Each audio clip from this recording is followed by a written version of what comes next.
Speaking of government and regulations, milk production in California is down more than 7% year over year, according to the latest milk production report from USDA. And at 1.7 million head, even though there are a few more cows, the industry is facing headwinds in the state.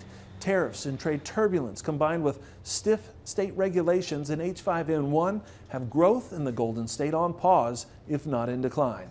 That was a topic of conversation this week at the Dairy Care Sustainability Summit in Visalia, California.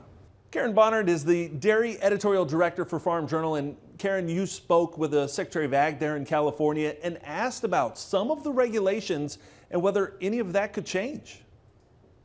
Yes, Clinton, I was able to take time and sit down with Secretary Ross. She did acknowledge that dairy farmers are feeling stressed and that they are faced with a lot of regulations. However, she says the budget is limited, and so they're going to try to focus on some smart resources.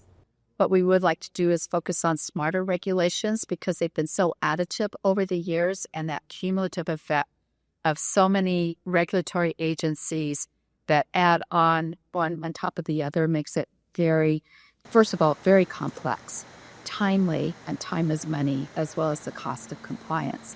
So we're engaged in a very small pilot project with the State Water Board to see if it's possible to just cut through some of that and find some ways to ease the burden of the reporting itself, which also could educate our sister agencies about how complex and costly regulations are. So Karen, I guess the question from here is, how is this impacting production and the number of producers in California right now? Well, Clinton, I do feel like moving forward, the number of farms and the number of cows are going to remain about consistent.